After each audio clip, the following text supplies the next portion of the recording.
This is Saturday, the 8th day of November 2025.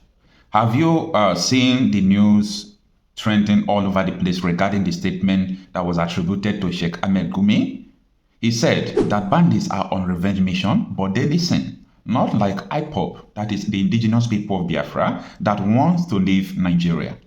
This is not the first time, this is not the second time. This is the third time. According to the information available with me, if he have said it other places, I don't know. But this is the third time this man is making this statement that bandits are on revenge mission. Now, I want to, to find out what kind of revenge mission are the bandits into. Now, I found out that they are on revenge mission of two kinds. Number one, revenge mission of the war they fought more than 100 years ago, about whether they call him Danfodio, who wanted to conquer Nigeria as his territory, and he was stopped in present-day Kwara State. Now, the issue of insecurity in Kwara State, if you did not understand it, you go back to watch my video. I analyzed a video where Ebuka Obi came to Arise News to tell the whole world the reason why he himself recruited Buhari into politics, just to protect the Fulani people in Kwara State. I'm not making this video because of any tribe or any religion. I'm trying to speak the reality out of issues.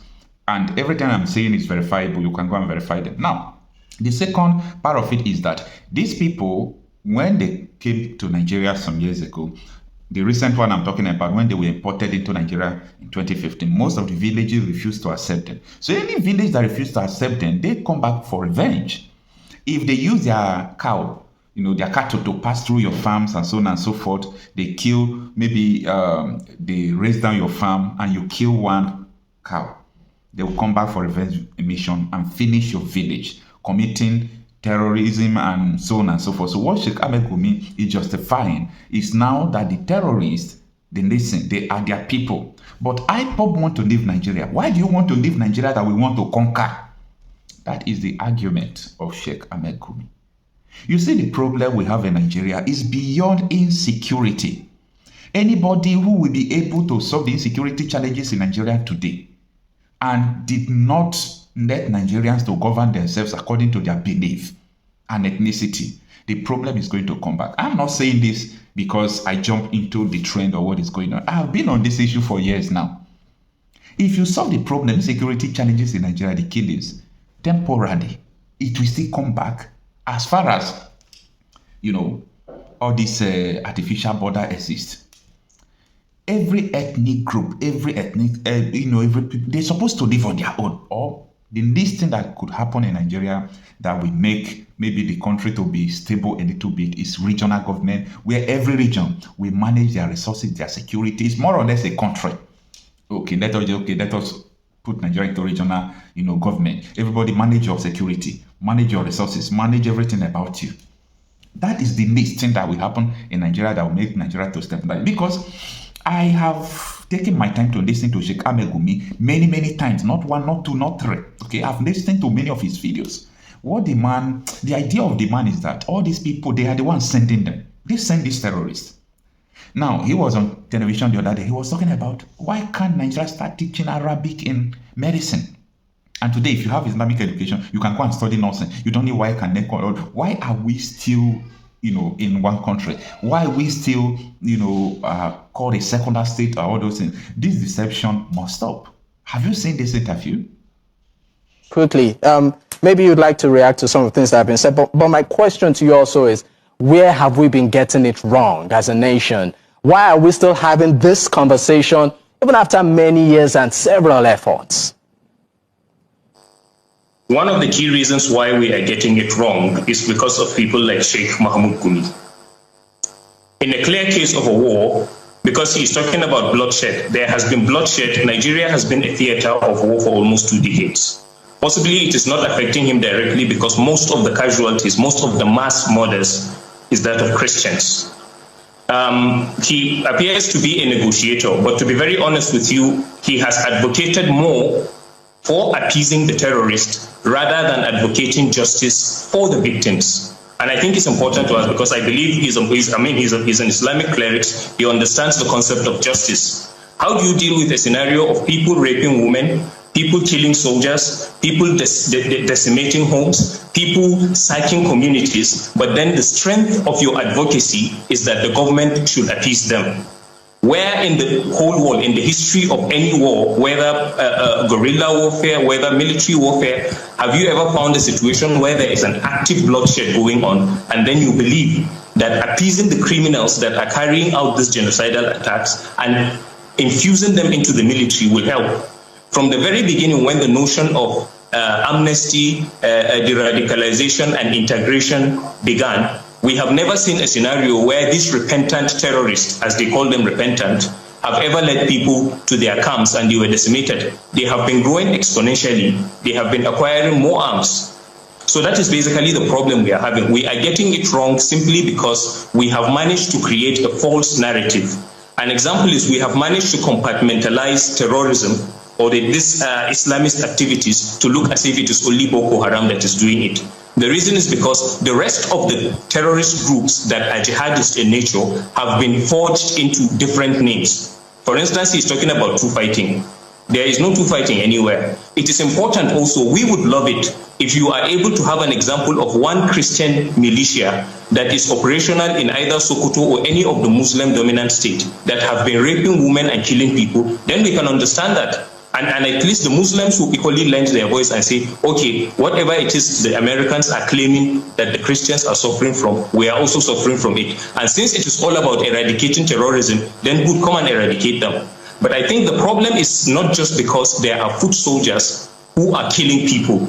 It is because there are people who are sympathetic to the jihadist cause, there are people who are sponsoring them, and the involvement of any foreign nation in a scenario where there is a genocide does not end with the foot soldiers. It traces those who are sympathetic to their cause, whether because of political or religious or ideological beliefs. It equally traces those who sponsor them. And I think that is primarily where the problem lies in Nigeria. We are not sincere with the war against terrorism. Once it involves, because wherever you go to, we can't force ourselves. Most of the time, you find a lot of Muslims claiming that these people, they are not truly representing Islam and all of that, blah, blah, blah, and all of that. But the truth is that there is an Islamist, well-armed Islamist jihadist group that has been massacring Christians. And what we find, unfortunately, people who should be speaking or condemning this act are busy trying as much as possible to create sympathy for them. You can imagine him saying that killing the terrorists will now amount to genocide. Then what would you tell the people that have been burying there? For instance, just of late in Yelewata, over 250 people were killed. But he describes that not as a genocide. He says two fighting, even though we don't know of... All right, Zari Yusuf. I mean, we are really trying to manage time, and I know you have a lot to say. But let me bring the conversation back to Sheikh Gumi. Now, for you to understand how these people are manipulating Nigerians, not me, okay? They are manipulating Nigerians. Every now and then, I used to show people this video. This is Bala Mohammed that you know, a PDP chieftain. This man was on Chinese television some time ago, and he was talking about on how they are going to bring the Fulanis from across the world into Nigeria. That when they bring them into Nigeria, they will arrest their culture of violence. Like, what kind of place am I from? Okay, if you say, because I mean, everybody we want to see that these killings end and there's peace and then people go about their businesses peacefully, everybody wants to see that. But when you say that you want it to be private sector led, we understand that the government is going to provide 80% of the funding, the state to provide 20% and then provide the land. Yeah. How is that going to be private sector led? The government have not released any cover for that purpose up to this moment, but we don't know since we have not been admitted into the program.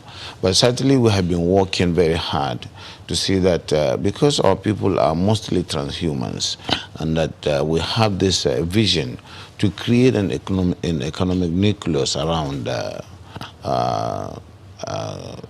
livestock. And of course, with all the value chain that we can get around livestock, the blood, the horn, the skin, and of course, we will try more to cultivate that culture in our people, while at the same time bringing the Fulanis in one fold and try to arrest their traditional practice of moving from one place to the other.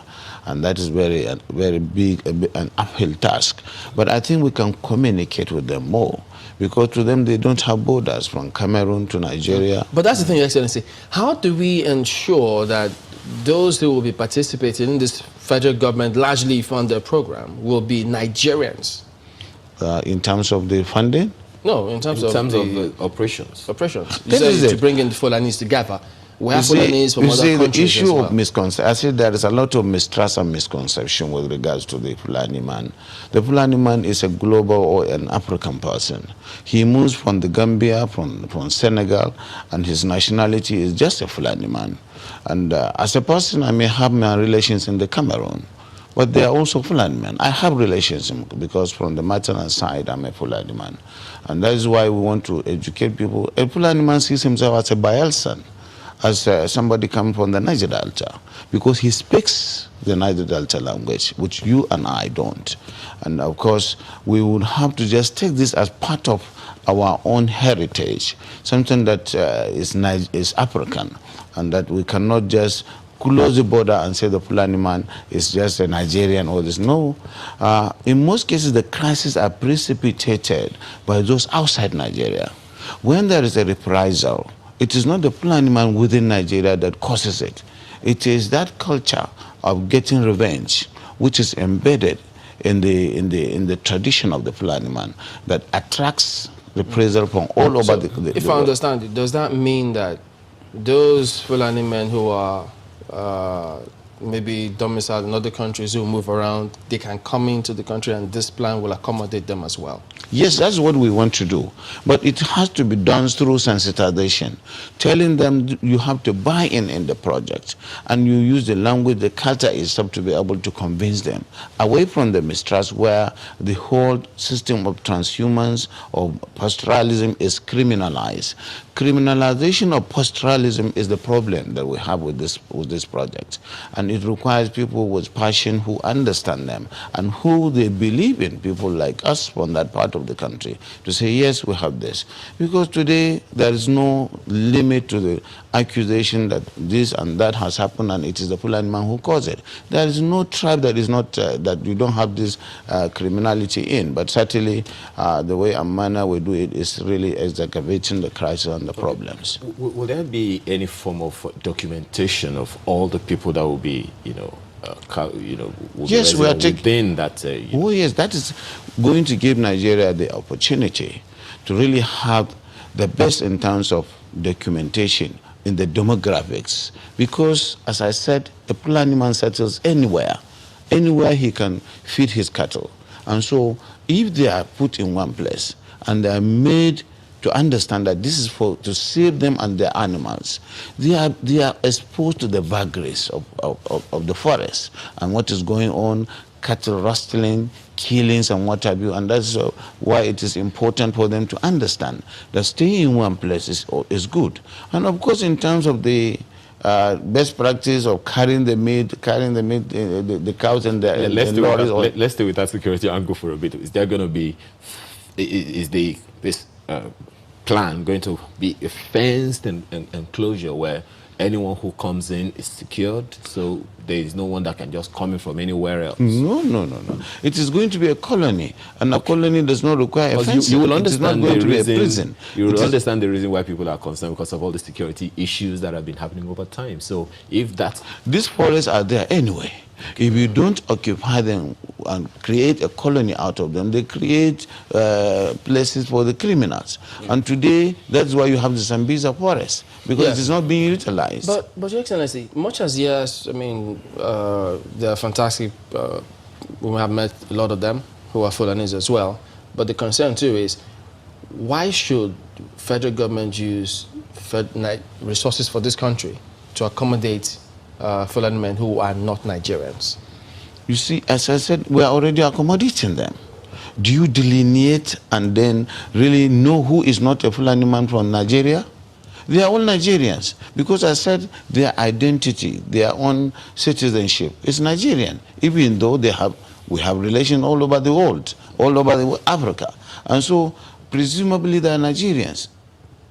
I think you get me. That is the misunderstanding. They move from one place to the other, and they have relations, kith and kins in all the parts of the country and even outside the country. So that is why our own population is fluid. You can certainly not say this is the population of Nigeria. So these issues was raised in, these same issues were raised in NEC. And NEC admitted and accommodated all of these concerns and said, yes, we will do this.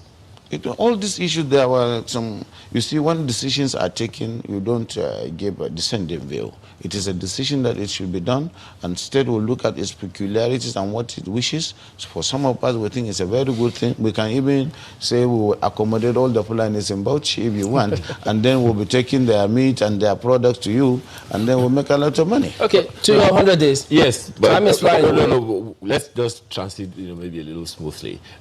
How will this plan help the Bauchi meat factory? Thank you very much. We have a Bauchi meat factory that has